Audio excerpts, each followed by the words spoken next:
class? morning, ma'am. Morning. Is the voice clear for the class? Yes, ma'am. Okay.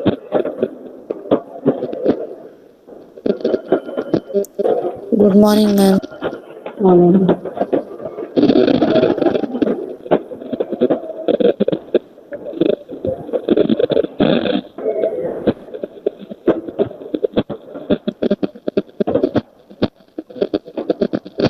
Good morning, class. Mute yourself.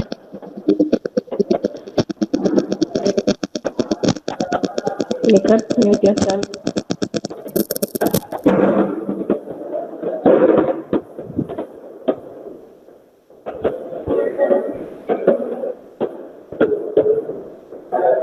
Yeah, shall we start? Yes. Yes. Shireen? Another 2 minutes. 11:05 we will start. If other friends join.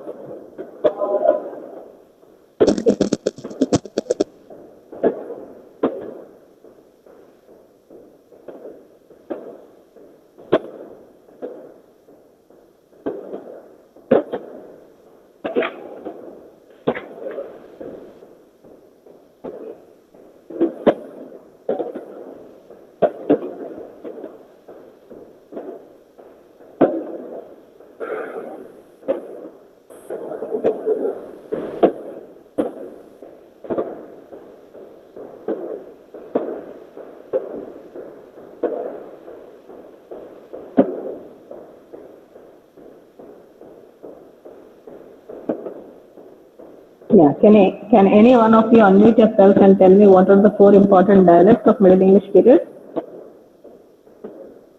Northumbrian, Mercian, Kentish, and Western. No, I'm asking, please listen to my question. What are the important Saxon. dialects of Middle English? Northern Midland, Eastern Midland, and Southern and Southern. Sorry, ma'am. Okay. You were telling the Old English dialects, okay? I asked the Middle English dialects. Okay, as Sureka said, these are the 4 important. Grammar pronunciation. Sureka, wait yourself. So, the 4 important dialects of the Middle English period are the Northern, West Midland, East Midland, and Southern. These 4 are said to be very prominent dialects, and I mentioned one important dialect as a very prominent dialect among the 4 dialects. Can any one of you unmute yourself and tell me what is that dialect? East Midland dialect. Good. Salome. It is East Midland dialect. So among dialect, ma'am. Yes, Salome. So out of the 4 important dialects that were in existence during the Middle English period, East Midland dialect is said to be very prominent, or we can say that it emerged as the most popular or standard dialect in speech and writing, right, during the Middle English period. And now we need to consider what are the factors, what are the important factors that help East Midland dialect to become a prominent dialect or a standard dialect in terms of speech and writing during Middle English period. I'll just give you point wise. I will just say 4 or 5 important points in terms of understanding East Midland dialect. Okay, and the first important point to be considered as a significant contribution of East Midland dialect is, the first one is East Midland district. East Midland district was thickly populated, and this East Midland district consisted of London. London, which stands as a metropolitan center, okay, and of course, London stands as a metropolitan center of the England. And as London was important politically, London was important commercially, London was important socially, okay? And because this is in East Midland district, okay, this particular dialect was used very extensively. Therefore, the dialect spoken in East Midland district acquired enough attention, okay, and therefore it has become a prominent dialect.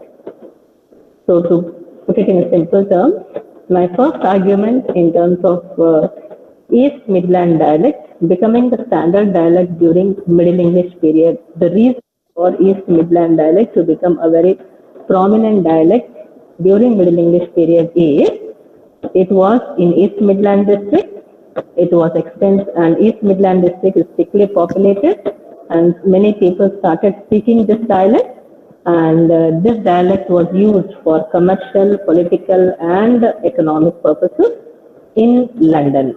And London is like the heart of England. Okay, it's a metropolitan center. Therefore, it has acquired a prominent attention. So this is the first reason. Now, the second reason why EMD, East Midland dialect, became a prominent dialect during Middle English period. The second reason is, you know the two great universities, right? Oxford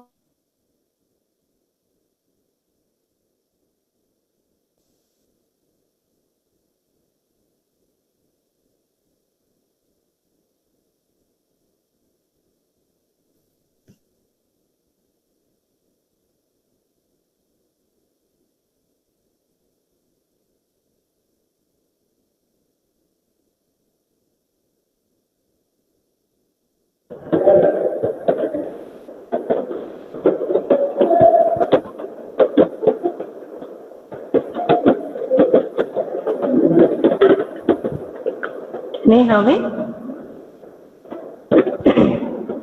is a break in the voice? No, ma'am. Yes, ma'am. Now clear. Now clear.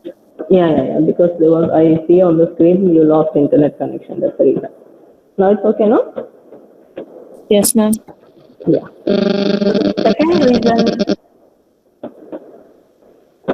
The second reason for the East Midland dialect to become very prominent is two great universities like Oxford and Cambridge were in this Midland region. Okay, and as the dialect was used by the scholars, okay, East Midland dialect started getting scholarships, or it stands as a mark of scholarship of the scholars. Okay, not scholarship in money, scholarship in knowledge. Okay, so two great universities, that is Cambridge and Oxford, which stand in the Midland region, used the East Midland dialect very significantly. Therefore, this dialect became very prominent. This is the second reason. First reason, metropolitan center, London being metropolitan center, and that is used for political and commercial purposes. The second reason is because of the two great universities like Cambridge and Oxford, which used East Midland dialect in terms of scholarly knowledge. And the third reason, Chaucer. Chaucer stands as a very representative writer, okay, during this particular period. And the other prominent writers also use East Midland dialect as a literary standard. So this also made the dialect to become popular. Okay, Chaucer used, and the other literary personalities during this particular period also used the East Midland dialect.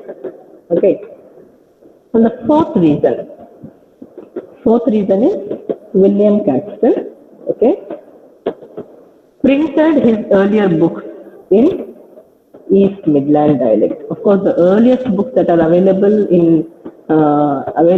of course, William Caxton printed his earliest books that are available in East Midland dialect. Therefore, the role of print also played a prominent role in terms of making this dialect a prominent dialect by giving an enormous importance to what? In stabilizing the national vernacular, in fixing the spelling, and spreading the uniform conventions of grammar, syntax, and other aspects of English to the general reading public in the form of dialect. That is the East Midland dialect. So, it is from the East Midland dialect that the present day modern English has evolved. Okay, that's why it stands as a very prominent dialect during Middle English period. Yeah, can any one of you unmute yourself and tell me the 4 important features that I have discussed to make the EMD a prominent dialect during Middle English? Only one line statement, okay? Any one of you. East Midlands is very popular because of first one, East Midland district is very populated and commercially, politically it was used at that time. That was one. Second one is 2 great universities, Oxford and Cambridge are in the East Midland district. It was these dialogues at those doors. Next, third one, Solar writer, he used East Midland lecture, also followed it. Okay. Next one, fourth one, printing. In publication and printing, East Midland dialect is used and it was become popular. Yeah, very good, Shyam. So these are the 4 important points which made the East Midland dialect to become a prominent dialect during Middle English period. It is not only that, because of this East Midland dialect only, the modern day English, okay, the present day English stands as it takes its form now, okay, from the East Midland dialect. Okay, now we will move on to, so we have completed Norman conquest in Middle English period.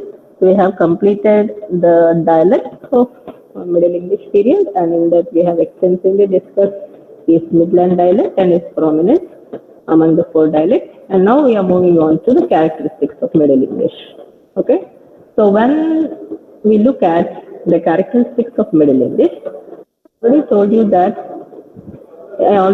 you that we have seen 4 important areas in terms of Middle English. Or to that extent, I said if we want to look at how language changes, we have to see significantly in 4 areas, right? That is the spelling, grammar, pronunciation, and vocabulary. So the same principle follows here, okay? That is the transition from Old English to Middle English.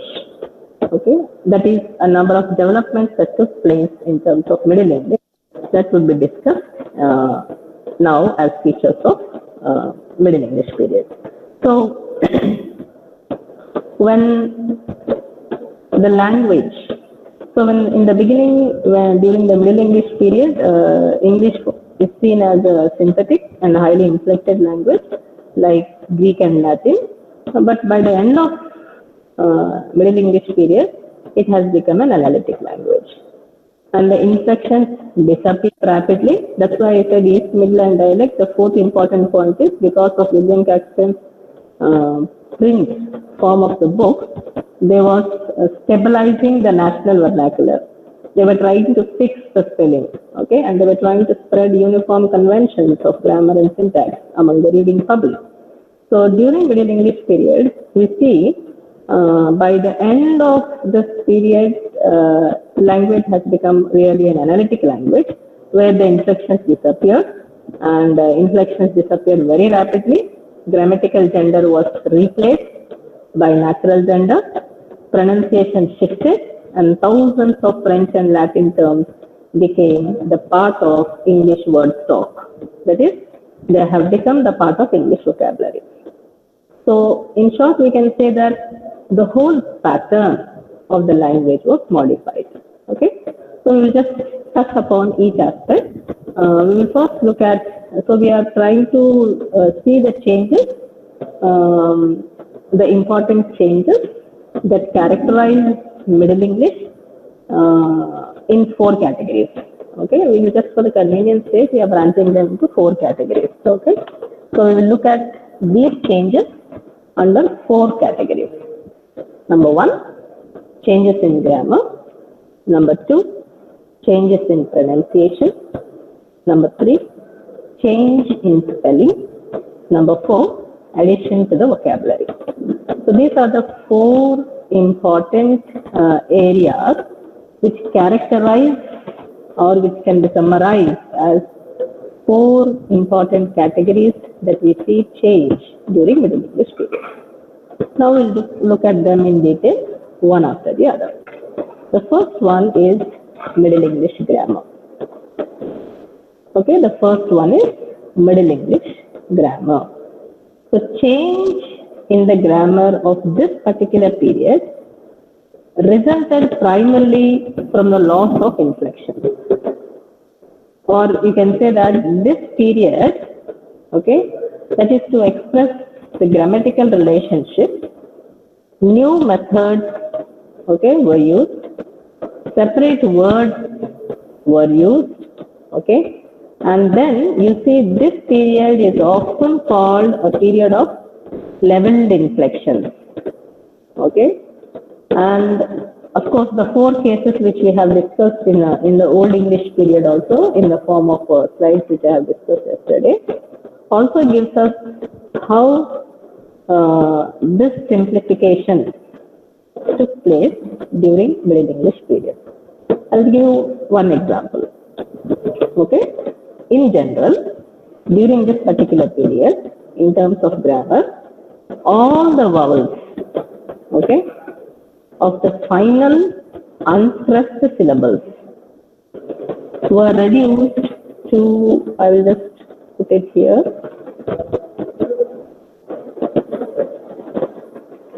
they were just reduced to E.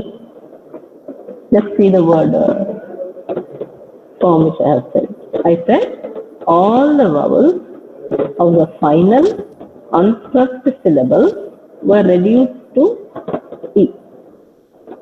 Okay, so this explains the presence of a final E in many English words, especially the Middle English words. Okay, to justify our statement, we can refer to Chaucer's use of spelling. Say for example, if you after your class you just look at Chaucer's way of English, okay, and you just concentrate on the spellings of Chaucer's period or Chaucer's writing. For example, Chaucer used O-L-D-E.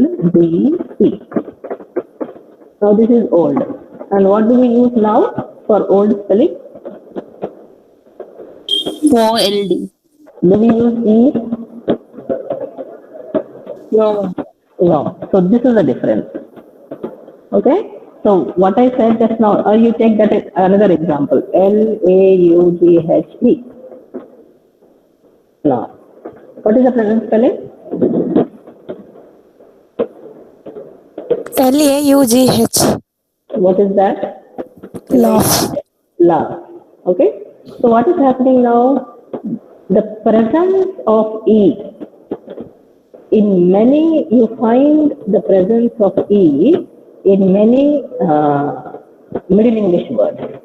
Okay, especially when the vowels are in unstressed syllables. Okay, laugh, old.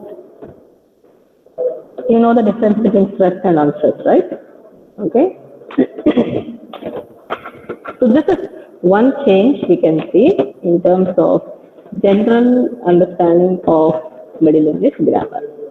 And of course, in nouns, the second aspect I am discussing with you is nouns. Nouns. Okay? So there were mainly 2 declensions, that is 2 case endings of nouns during Middle English period. One, the nominative plural, that is, we get the plural by adding es, right? Okay, some plurals will by adding s and so on, some plurals by adding es.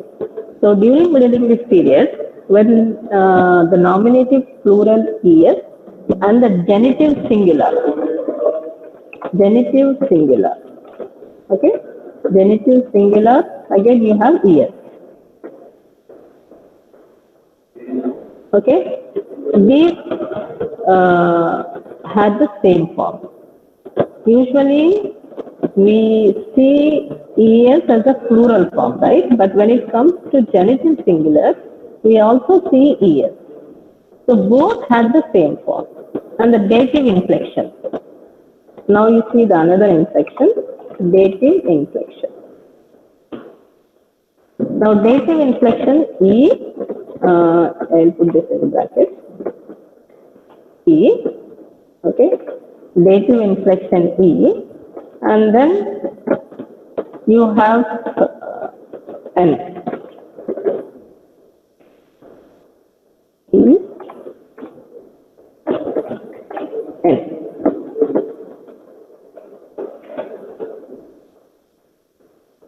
Okay, so this was found in some dialects, but it disappeared frequently later. Okay, so the inflectional pattern of nouns in Middle English, they can be said nominative, singular, there is no singular, and you have plural es form, which I mentioned in the first case. Accusative, you have no singular form and you have es as a plural. For genitive, again you have es and es for singular and plural. For dative, you have e, that is without bracket, which I wrote here, as a singular form, and en as a plural form. Okay, so these are used as common plural markers, en. Okay, most of the dialects use en as a common plural marker. Okay, therefore, the number of nouns that are ending in en gradually declined. For example, if I say children, child, children, okay, they still survive, but some of them decline. So these are few changes we can talk about during Middle English period. Now we will move on to gender. Because I am discussing grammar, I am discussing this point, okay? So when it comes to gender, during Middle English period, grammatical gender disappeared. Yesterday when I was discussing Old English characteristic features, I was giving an example of sun, and I said that it is a feminine, right? But for us now, sun is what gender? Can anyone of you unmute, please? Masculine. Sun is masculine. Any more answers? Okay, please check yourself. Okay. Now, so during Old English period, there was the existence of the grammatical gender. Okay. Grammatical gender, in the sense, we don't conclude the word by looking at the word itself. For example, I gave them a son as a feminine gender, right? So during Middle English period, in terms of gender, we see the grammatical gender disappeared. And grammatical gender disappeared, and in the place of grammatical gender, you have natural gender. Okay, in place of grammatical gender, you have natural gender. Okay, with this natural gender, one can say female as she and male as he, and the inanimate objects as it. Okay, so we have he, she, it as the gender forms now. So this logical trend was necessitated as a popular use during this particular period. Okay, so now it is like internalizing. It was very difficult for a layperson to internalize the arbitrarily fixed gender system, and therefore this particular period saw natural gender as an important aspect. Then we will move on to adjectives. Change of grammar in terms of adjectives. So simplification of inflection resulted in significant changes, especially in terms of adjectives. The variant forms of Old English adjectives, okay, altogether there were 10 in number, were reduced just to 2 in Middle English. So what is happening now? From 10 of Old English adjectives to 2 during Middle English. from 10 to 2. They were reduced to just 2 during Middle English period. So there were 2 forms, the base form without any inflection, okay, and the one with inflection. So with the loss of final E in the late Middle English period, we see the 2 forms fell together, okay, and therefore the declension disappeared. Okay, so therefore we can see now if I say big, what are the forms? How do I form the degrees of comparison in the terms of adjectives? Bigger, biggest. Yeah, Shailaja, good. It is big, bigger, and biggest. Yashoda, can you tell me what are the degrees of comparison for beautiful? Yashoda, not Beautiful, Shailaja. more beautiful, most beautiful, ma'am. Very good. So we don't say beautiful, beautifuler, beautifulest, right? So Yes, ma'am. So we are using only 2 cases.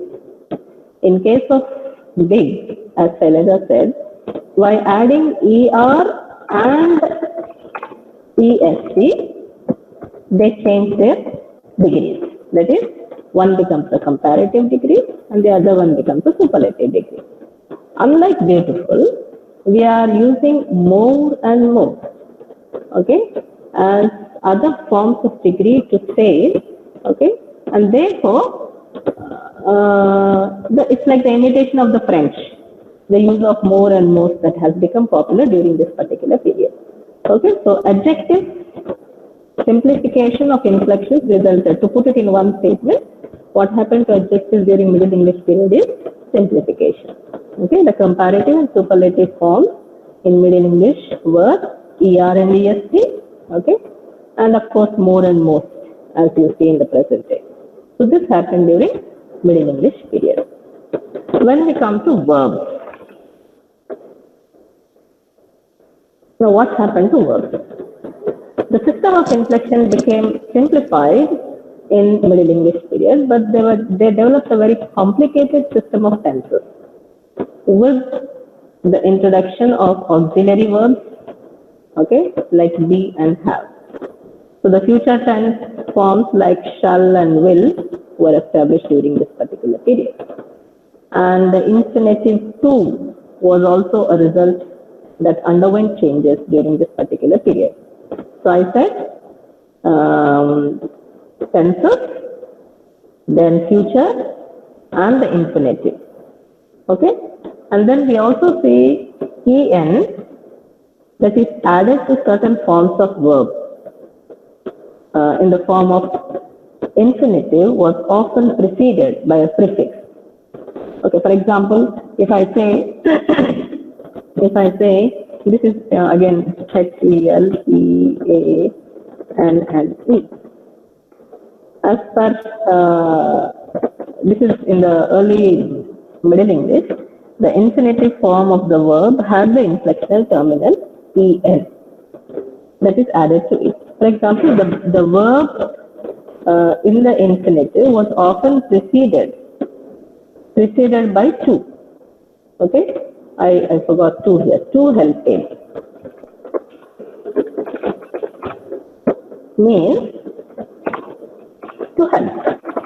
Okay, to help.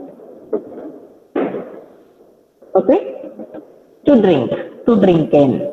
So with the loss of inflections, en was dropped, and therefore Chaucer time to has been used as a form of infinitive. Okay, so to as a form of infinitive was the result of Middle English grammar. That's the point you have to remember. Okay, so during Middle English period, we see a new type of present participle ending, that is eng. Okay, came into use like are reading. Okay, and the word order became more important and somewhat rigid. And in yesterday, when we were discussing Old English characteristics, I was trying to tell you how there were 3 word order systems. But here, the word order has become it's like rigid. Okay, word order became more important and rigid. So these are few changes to be discussed during Middle English period. Now we'll move on to sound changes, that is pronunciation. The second component we are looking during Middle English period is changes in pronunciation, that is sound changes in the Middle English. There were a number of sound changes that took place during Middle English period. Okay, I'll just discuss point by point. The first sound change is, the first one is Y, and I don't know how I decide this. Okay, you just look at this. The first Y and Y were leveled, which means, see for example, on the second one there should be a hyphen. Okay, there should be a dash that represents a long vowel. Okay, so the Old English were leveled with E and E. E and for the second one you have to put a dash on it, on the top of E sound. That shows that there is a change in the sound. So what happened now? Old English first Y and Y leveled to E and E. One example I will say. For example, CYSSAN, okay, turned to, this is Old English, okay, the first word which I am trying to tell is Old English, CYSSAN, okay, becomes, became KISSEN, okay, this is during Middle English. So what is KISSN? Now present day English for meaning of that is this. You see this word now, CYSSAN, Old English word or the sound, okay, becomes E. You see the sound change, you just concentrate on this Y and here E. Okay, so these are the sound changes. So also you have storm and stone. I already mentioned this during Old English period, okay, when I was trying to discuss. Second is storm to stone. You see, A and O. Okay, then you have how words like wisdom, W, or I'll give another example.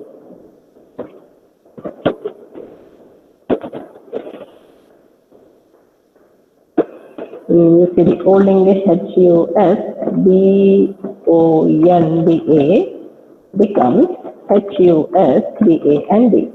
Okay, this is first one is Old English and the second one is the Middle English. Okay, so the lengthening and shortening did not take place in certain words like, say for example, LAMB, it remained. COMB, it remained. Okay, SCHILD. So for such words, some lengthening and shortening did not take place in the cases of these words. Why? Okay, but there are certain lengthening, for example, the wisdom and wisdom. Okay, or I gave the example of HUSBONDA, and there is a hyphen dash on U sound here. So this lengthening was shortened and there is no dash in the Middle English period. So what is happening now? Number of sound changes took place. Okay, so long vowels in the first syllable trying to become trisyllabic words and compound words were shortened. Okay, so Old English diphthongs disappeared. Old English diphthongs disappeared. For example, if you take this SEON, this is Old English, okay? And now you see EE. Now, EO is a diphthong, okay? This is an Old English diphthong. And you have to put a dash on dash on E, which represents that it is a long vowel. Okay, but when it comes to Middle English, it has become a vowel. So diphthongs becoming monosyllabic, disyllabic, what is it? Yeah, diphthong. So this is two sounds becoming a monophthong. Diphthong becoming a monophthong. Okay, single vowel. So these are few changes in terms of, or you can also say that certain new diphthongs also came during Middle English. I'll give you one example. Say for example, DAI, Middle English. Now you have DAY. So what is happening? Day. Okay. So these are few changes. I gave 6 to 7 examples and showed you how sound changes took place during Middle English period. Okay. So metathesis. Okay, this is a technical term we have to remember. Okay, metathesis. We have to remember metathesis was an important sound change involving consonants. Okay, and metathesis refers to the changing of places by two sounds in a word. Okay, and for example, if I say, if I take two consonants like R and S. So we all agree that R and S are two consonants. For example, if I take a word like ask. Okay. Sir and sir, okay, have changed their places, and the original Old English form of axion, A-X-I-A-N. Okay. An example of R is seen in, for example, I'll give a very simple example. Now this letter, I'll take bird, B-Y-R-T. Okay. This is Old English bird spelling, B-Y-R-D. This has changed to B-I-R-D of course, Middle English, and now it exists the same. Okay. So these are few examples to talk on the concept of metathesis that occurred in terms of sound changes during Middle English period. Okay. Now we'll move on to Middle English spelling. After listening to the class, after the class, you just look at the instruction material. Whatever I am discussing now, it will be easier for you to understand. Okay. Now we are moving to spelling. Middle English spelling, you see the orthographic variations or the spelling changes during Middle English period gave the language a very distinct look. Okay. And these changes were influenced by French and Norman French orthographic conventions. So in the place of Celtic script, okay, used in Old English, Norman scribes of this period, they tried to introduce a continental style of writing. Celtic, I said, and you know, Celtic is again related to Old English. So in the place of Celtic script, the Norman scribes, again Middle English means you must remember it's a Norman conquest, right? French. So the Norman scribes of this particular period, this is using the continental style of writing. So in Old English symbol, I don't know, the symbol is something like, it looks like S, but in a slanted way. Okay. This particular symbol represented two sounds. Okay. That is for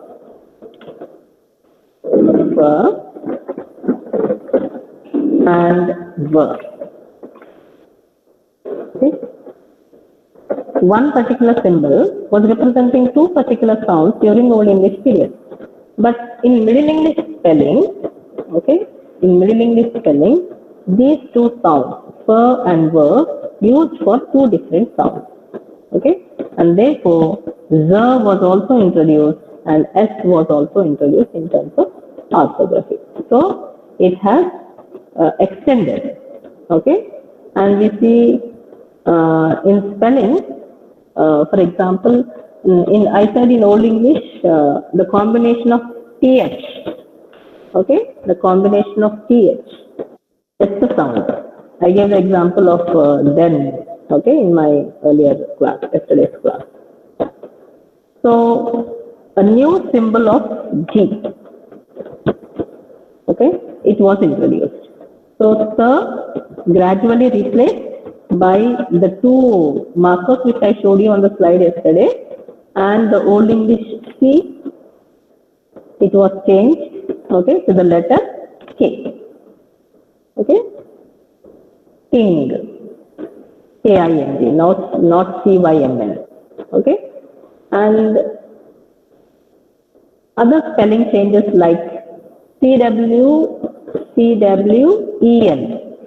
was a spelling of Old English, okay, and there is a, see, this is Old English Queen, C-W-E-N, there is a dash on E, that means it's a long vowel. So Old English C-W-E-N becomes Q-U-E-E-N,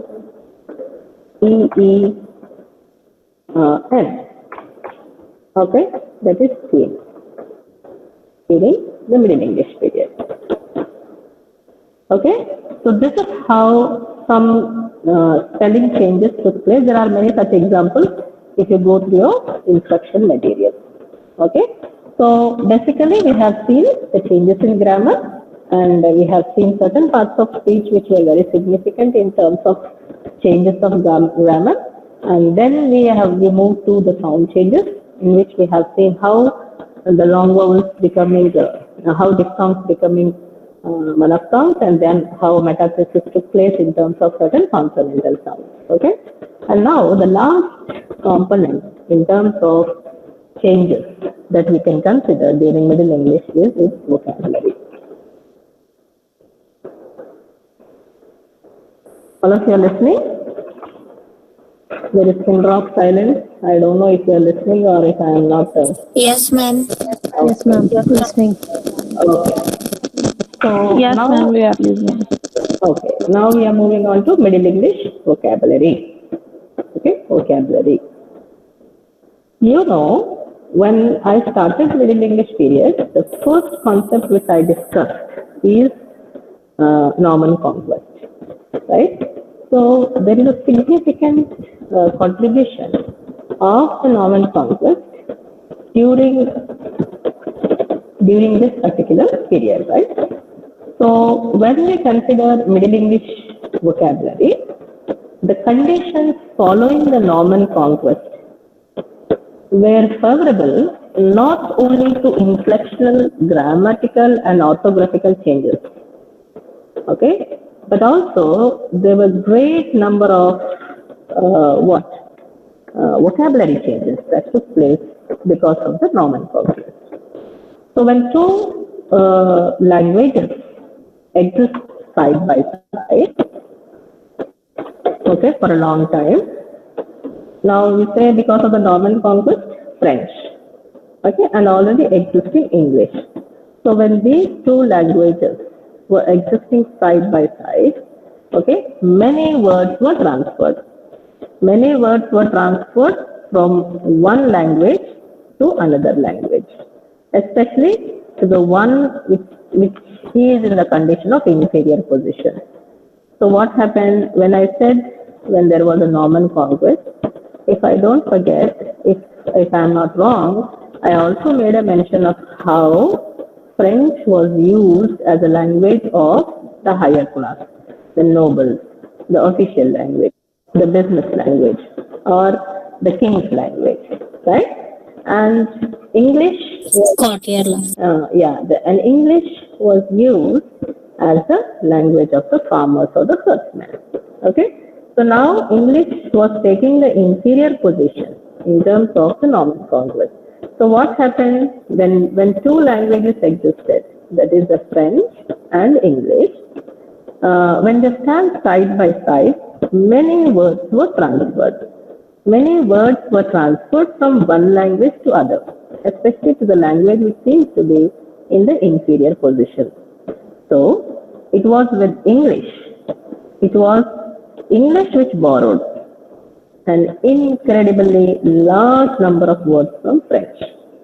Okay, so this trend, of course, changed the general character of the language, making it a bilingual or making it a very bilingual language from being a unilingual language.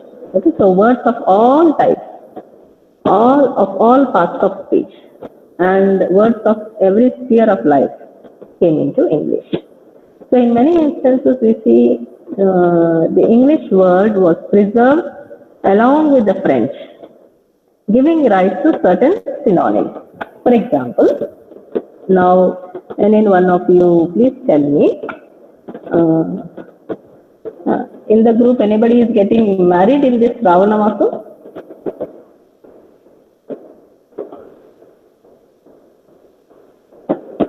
No? All of you are married? Or few must be... Anyway, okay, now let us not divert the topic because we have very little time. So, say for example, marriage is a very sacred system of Indian traditional patterns, unlike the other Western notions on the sacrament of marriage. Okay, marriage is a very sacred oath of living in the Indian society. Okay, so when okay, I'll just make it very simple. I will not make it very complex to understand. See, for example, we say wedding invitation, right? Yes? Yes.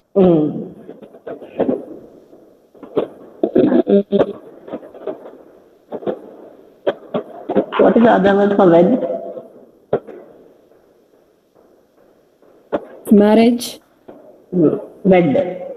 Wedding, okay, marriage. But wed?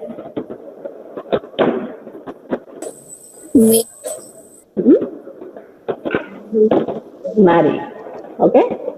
So, W-E-D is, okay, an English term.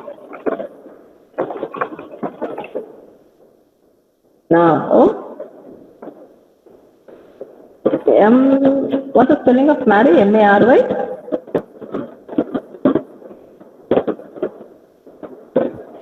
Sohina? What's the spelling of marry?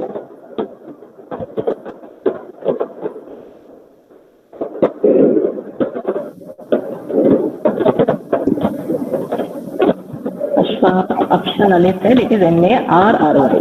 What is M-A-R-Y? Mary. Mary.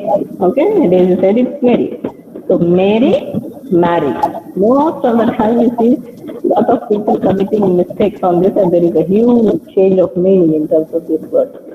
So, wed is an English term. Raising it yourself. Marry is a French. Okay? So, French giving rise to such things. Basic, please make yourself. Okay? So, wed and marry stands as synonymous terms now in English. Okay? And you must remember that wed is the English word and marry is the French word. So the former is a very simple term. Meaning of wed is basic is new. Wed meaning is, what is the meaning of wed? In terms of a native term, the term, it is to take pledge. Okay? Wed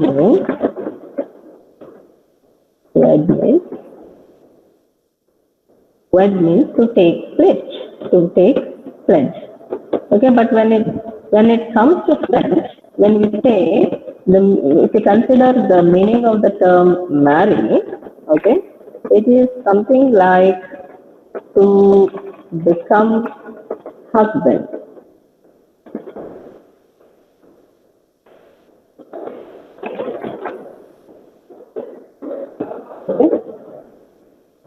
Okay. So you see how the terms denote this meaning, but We use this term, wed and marry, as very synonymous terms. Hello, please mute. Somebody I have unmuted and talking to somebody in the family. Okay?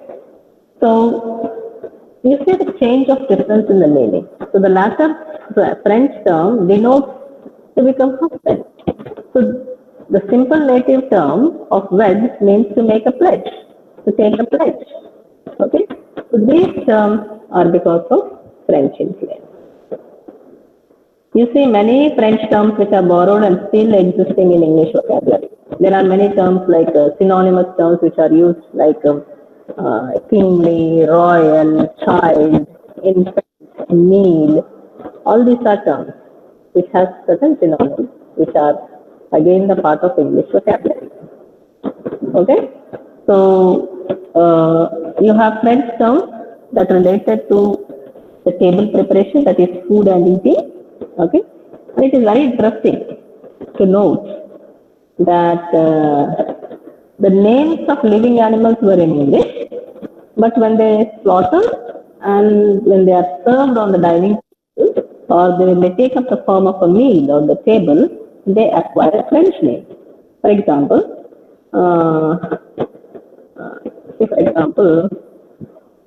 let's say ox,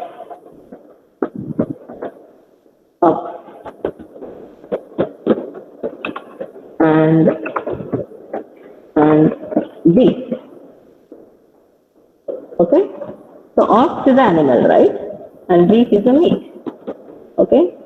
If I take sheep, S-H-E-E-P, sheep, and what is the meat of the sheep called as mutton. It is not mutton, mutton. Okay? Okay? Or if I say calf as an animal, C-A-L-F, calf as an animal, and the meat is V-E-A-L, meat. Okay? And if I take pig as an animal and the meat as a pork, okay?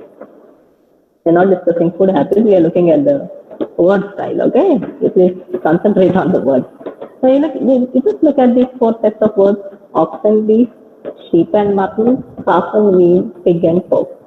So when they are in the animal forms, that is ox, sheep, calf, pig, all these terms are of English.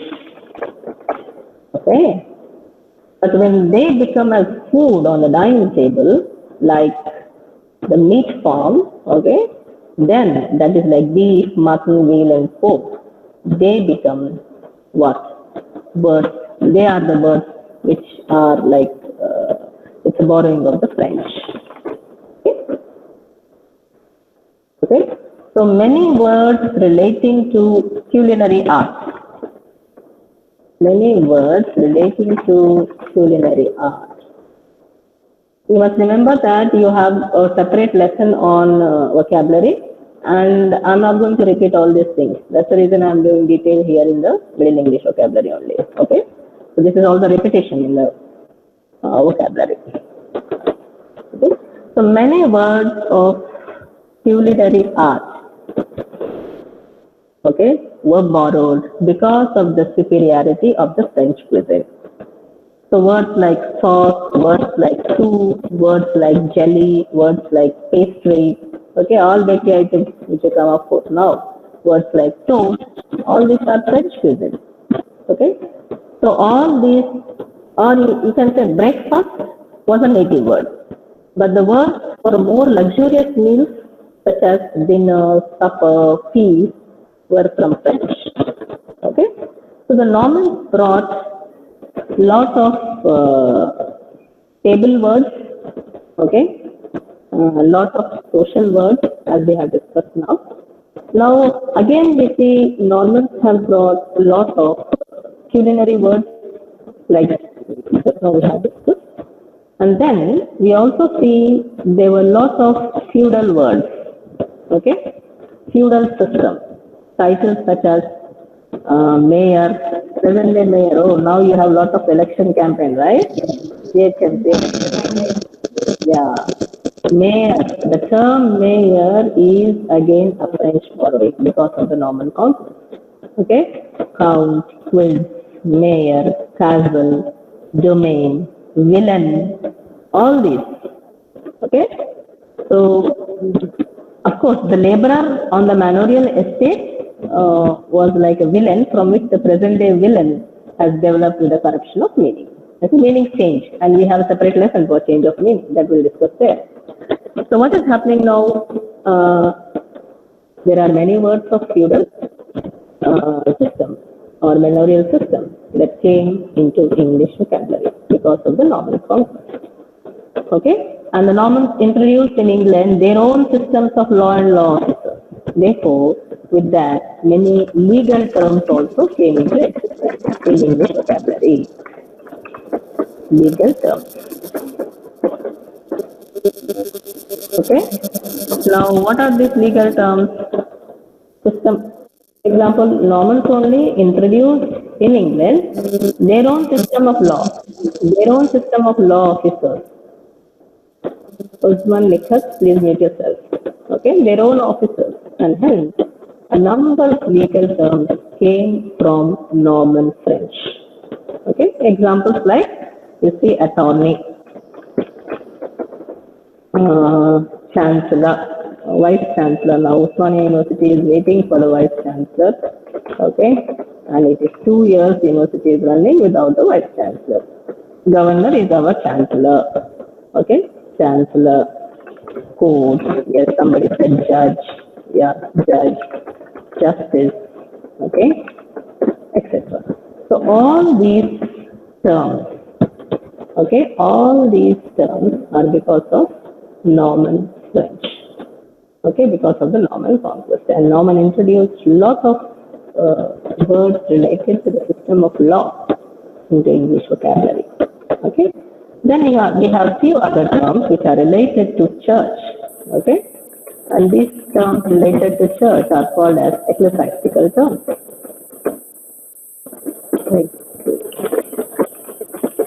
Ecclesiastical terms, such as church is something related to prayer, something related to cardinal, something related to religion. Okay, so words like prayer, okay, clergy, cardinal, religion, okay, parish, cloister, okay, etc. There are many words that came into English vocabulary because of this Norman French influence.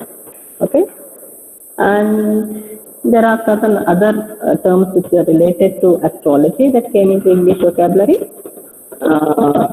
That is like which are of course in great use now. Okay, like zenith, okay, conjunction, jovial, mercurial, saturnine. Okay, all these terms.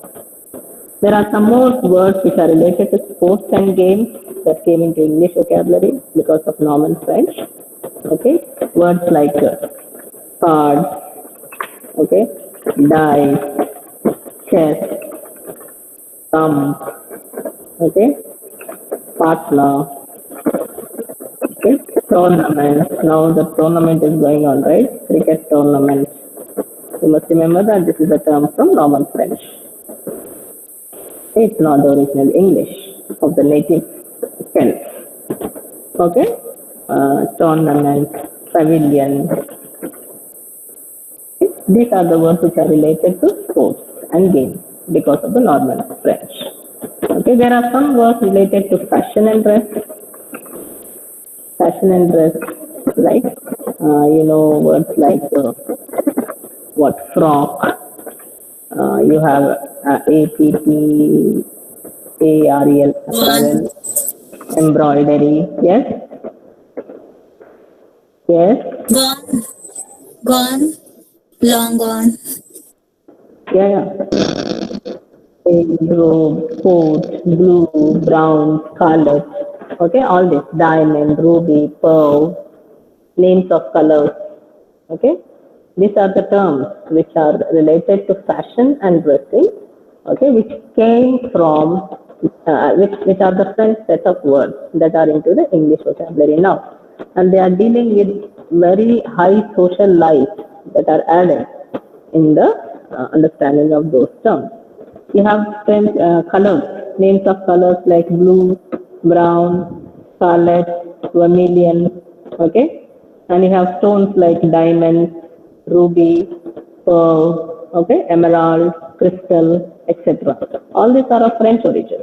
Okay, so we can say that we can branch them under the word French set of words that stands as a standard in terms of fashion and dress. The next set of words or of French vocabulary are in French influence in English vocabulary are words related to art and formal learning.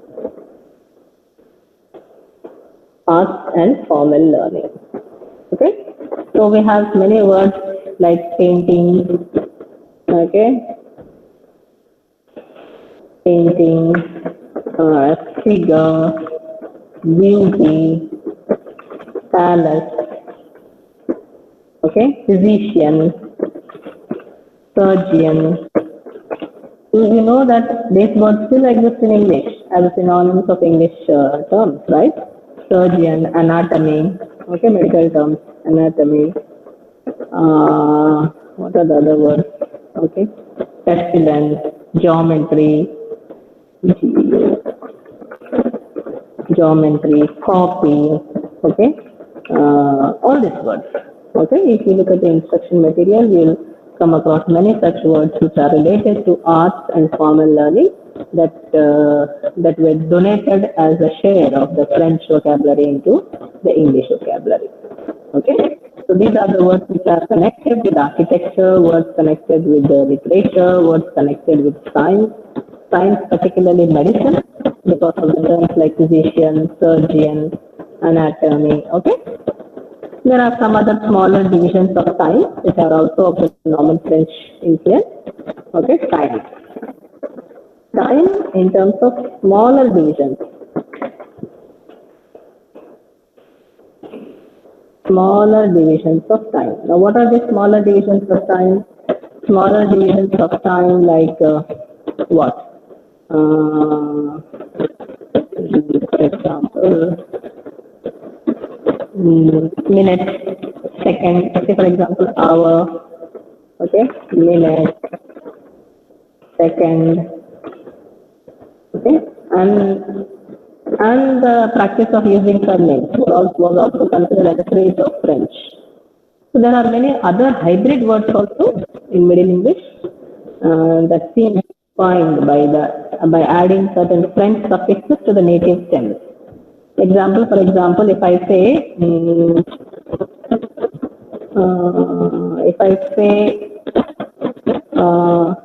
French suffixes to the native stems.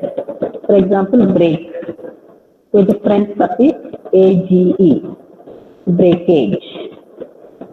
Okay. Short with the French suffix age, shortage. Okay. And certain words like love, it's a native term.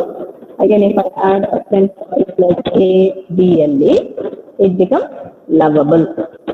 If it is a word like bear and I add a suffix to it like able, it becomes bearable. Okay. So in Middle English, there are a number of hybrid words that were coined by adding French suffixes to the native terms like break plus age becomes breakage, like love plus able becomes lovable. Okay, so an account of all this, okay, I made nearly 10 to 15 instances. Like I started from parts of speech like wed and married, then I went to group of words that are related to table, then I went to the words which are related to culinary art, then I went to the words which are related to feudal system, then some words related to legal terms, some words related to church, that is ecclesiastical terms, then something related to occupations like fundamental occupations like shoemaker. Okay, I missed that. I think it's fundamental occupations like of shoemaker, cook, weaver, which are of native English, and the luxury names like traders, are from French. Okay, and then you have some terms related to astrology. Okay, some terms related to sports and games, terms related to fashion and dress, terms related to names of colors, terms related to arts and formal learning. Okay, all these added to English vocabulary. So an account of Middle English vocabulary will be very incomplete without the reference of how large inflow of Latin words were also existing during this particular period. Okay, some of these words were borrowed directly from the spoken language of the ecclesiastical terms and of course the men of learning, while others were from the written language. Okay, so one important source of Latin words during Middle English period was Wycliffe's translation of the Bible. Okay, so the poets or the writers of the Middle English period, they were affected by the style in which they were consciously writing, and they brought in the unusual Latin words. Okay, and examples of this that is found in Chaucer, who popularized the terms like Oriental. Okay, so English during Middle English period emerged as a very rich language. Why? Because of the innumerable synonyms that were used, that were incorporated during Middle English period. Okay, so we have seen lot of French influence and a touch of Latin influence during Middle English period. So with this, I conclude that these are a few important features, significant features of Middle English period. Okay, I'll just take a few minutes of break and then I will start modern English. Okay, ma'am. Okay, ma'am.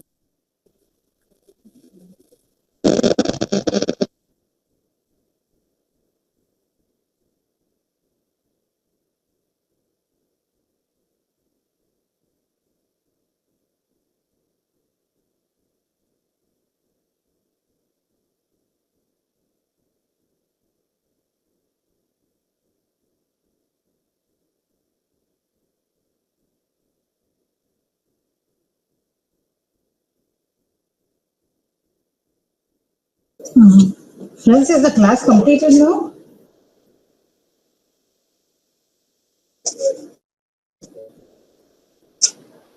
Excuse me, friends. Hello? No. Still, she will continue for half an hour, I think, 40 minutes.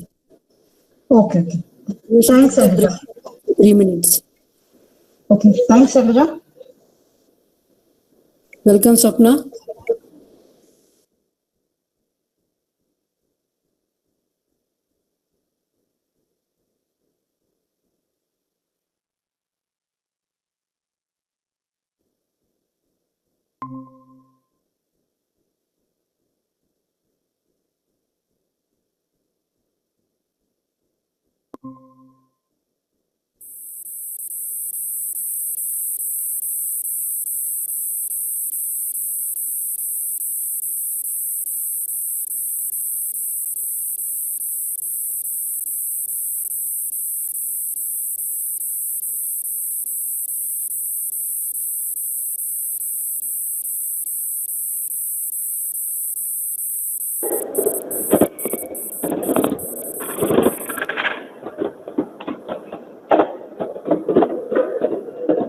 Yeah, all of you are on board now.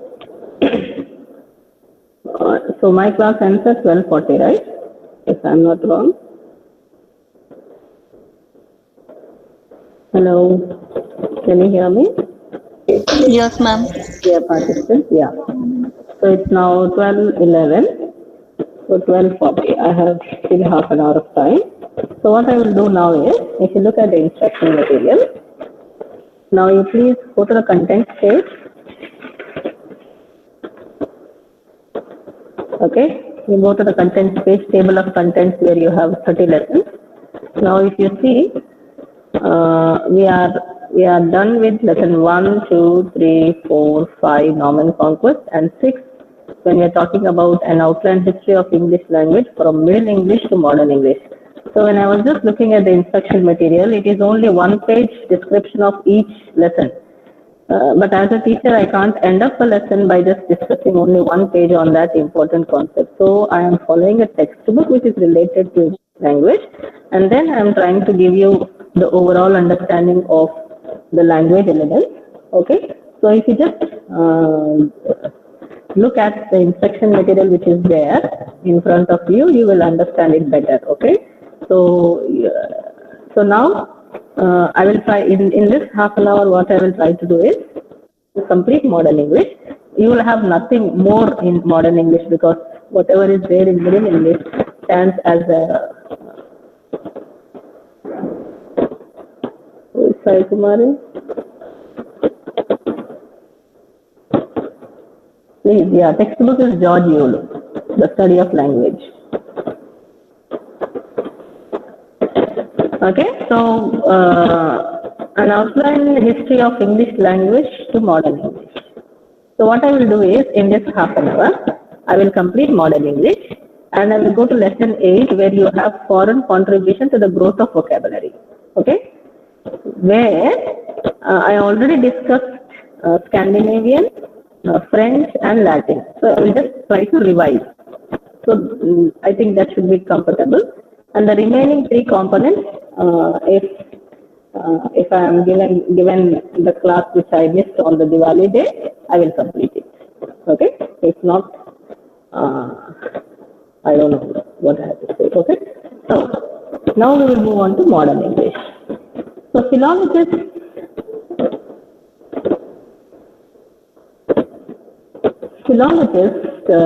generally agree that from 1500 AD, okay, can you hear my voice? Yes, ma'am. Yes, ma'am. Are you speaking, all of you, or is it okay? I continue. Is it like a cradle song for all of you? Language paper? Are you following? Yes, ma'am. It's coming. Yes?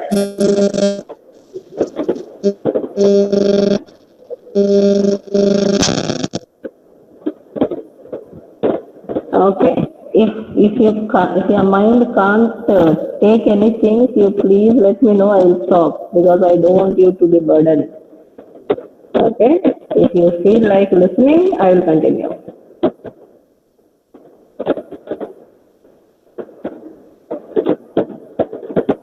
Yes. Just continue, ma'am. Continue. Yes. Ma'am, Yes. actually, like, we are able to write the notes and all. You are just going a bit fast, ma'am. Like, if you are going a bit slow, we can write. I understand that, Shivakumari, but you must also be aware that I have very limited time and I have to complete the syllabus within that time. So my objective is that if you listen, then anyhow Okay, ma'am. material with you, right? So you just Yes, ma'am. you can understand. That was my intention. Otherwise, I can easily whole semester. This is 6 months class. How can I complete in 5 sessions? Yes, ma'am.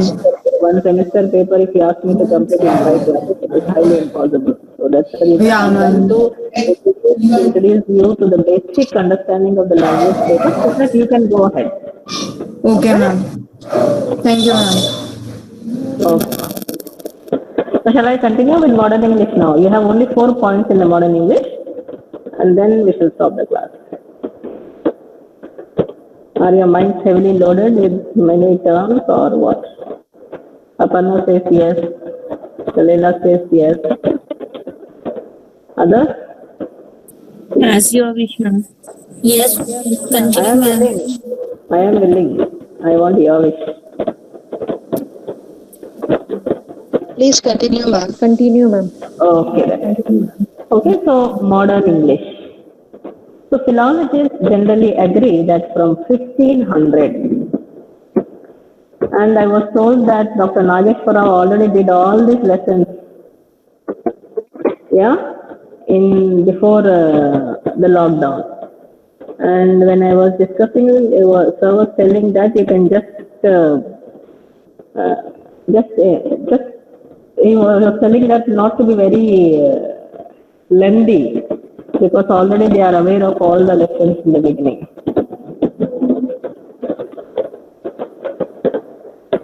Yes. Yes. Then it's a repetition, no? Am I repeating everything? Yes, ma'am. It's recalling. It's recalling. Okay. So philologists say that from 1500 AD, it marks the beginning of modern English period. Okay. Modern English period, and it is only a very broad and all-inclusive sense that English that is used in 16th century can be designated as modern.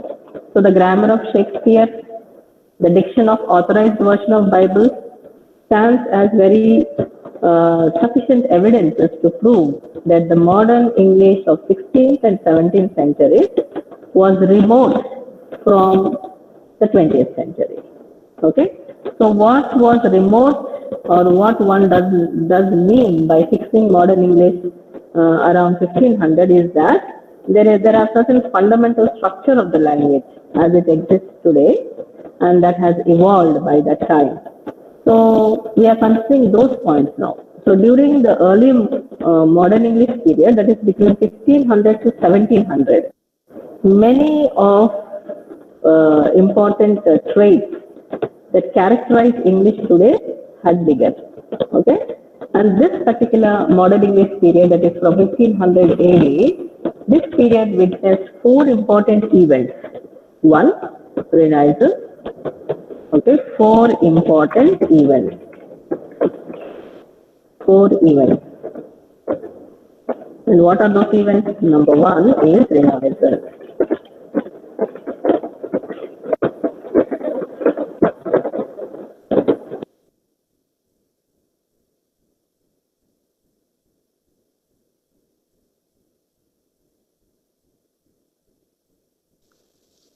Ma'am, I'm unable to hear you. I'm also unable to hear. Yes, ma'am. Your voice is not audible. She was on mute. Because I am on mute because I drank some water.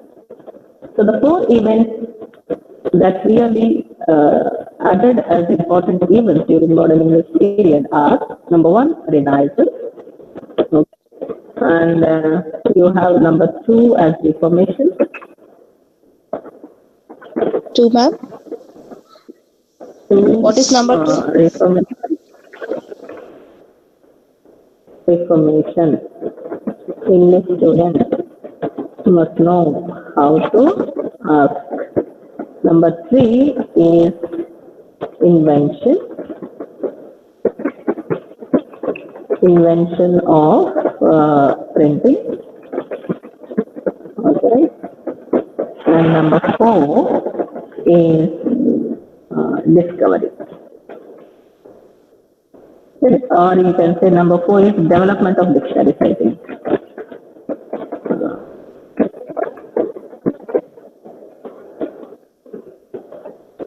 Development of dictionaries.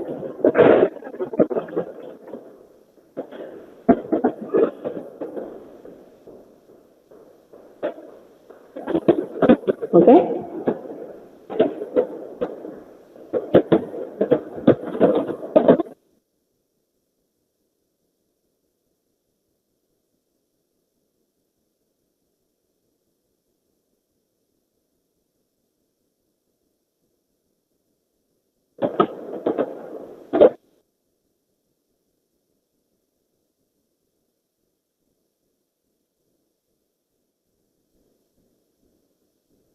So the first one is Renaissance. Renaissance is a period which is looked as a revival of learning, okay, and it's a period of revival of the classics, that was first as a learning. So we see many cultivated Englishmen enthusiastic about newly discovered beauties of Greek and Latin literature. Okay, so they were trying to deliberately set out to enrich English by borrowing from these languages, that is Greek and Latin. Okay, and style became very important, and it has become a great concern also during this particular period because of the writings which are taken as models, especially Cicero and Virgil's writing, which in which the efforts were directed towards making native English better. So you have a number of translations works that took place, okay, classics, during the early Middle English period. Okay, we have a lot of translations that took place during this particular period, and there were many Greek exponents like Thomas Lenke, William Latimer, Thomas More. Okay, and all these men were very well versed in Latin, and we see Thomas More.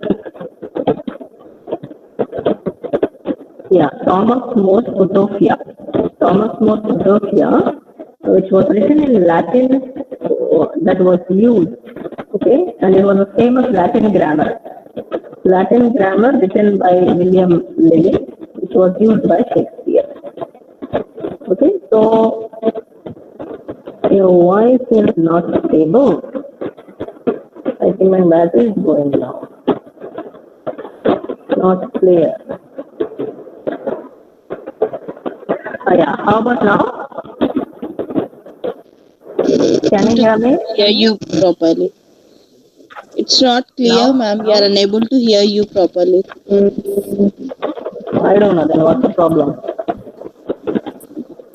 I think my battery is going down on my headphones.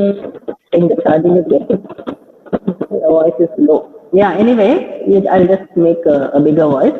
So you see lots of Latin grammar, Latin influence, and many writers from that influence, okay, who stand as important contributors of English. Okay, yeah, then I better I stop the class now.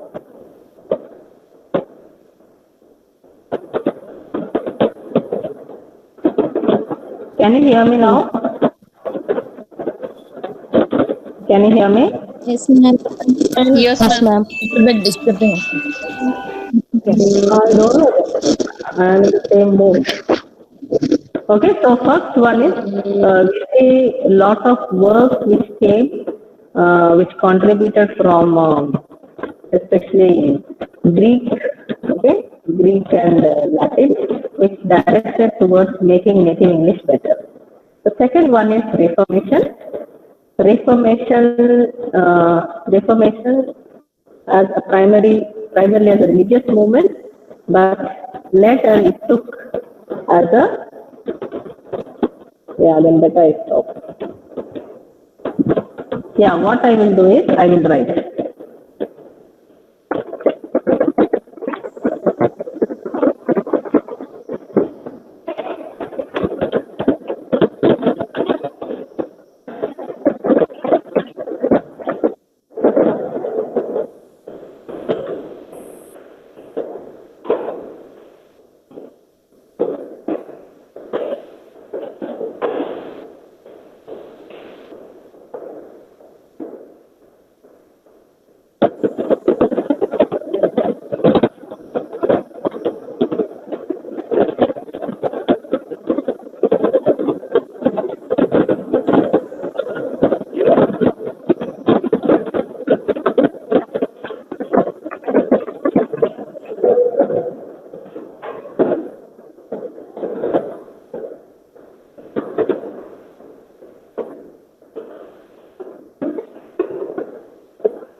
Ma'am, your voice is not audible.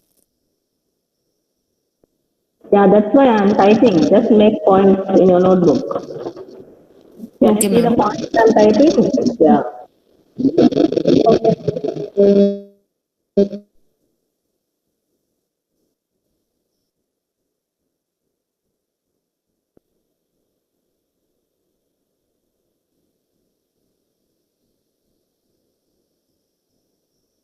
Yeah. Hope all of you made a note of all these 4 points. Yeah. So renaissance. Can you hear me? Renaissance, Yes, ma'am. Reformation. Okay. Renaissance, Reformation. Then you have, of course, Great Vowel Shift is also there. That I will discuss in my next class. You have printing, and then you have the development of dictionaries. So all these points added for the contribution of the present day modern English. Okay. So with this, I think I have to close my class now, and I repeat, in terms of table of content, um, we are, I think the major things which we have to complete is word formation, that is very easy, I think, and change of meaning. Okay. So, because international phonetic consonants and vowels are already discussed by Dr. Nageshwar Rao, I'm sure organs of speech were discussed. But anyway, in my next class, the class which I missed for Diwali, if I am allotted that class, I shall complete all those points. With this, I close my class, and please let me know when will be my next class. Thank you Okay? so much, ma'am. Okay, ma'am. Thank you, ma'am. Thank you, ma'am. Thank you, ma'am. Okay. Okay. When are your exams? Not yet, ma'am. When are your We exams? have not Don't discussed know, the Okay, time. ma'am. ma'am. Okay. Don't know, ma'am, when are So our you know, you exams are don't know. there. Not yet. Okay, ma'am. Okay. When is the last day for your classes? This classes, these classes, extension classes. 6th of December, ma'am. Okay. Okay then. Yeah. All the best. In the next class, what we are going to discuss, ma'am? I don't know if I'll have a class or not. If I have a class, I shall discuss, because we missed one Word of my classes, formation. the Diwali. Diwali, yeah. So word formation, change of meaning, and IP. These are the 3 points which I will discuss in my next session. Okay, ma'am. Thank you so much, ma'am. Okay. Okay, ma'am. Thank you, ma'am. Okay, ma'am. Thank you. Thank you, ma'am. Bye. Bye. Bye. Thank you, ma'am. ठीक है हमारे teacher कैसे हैं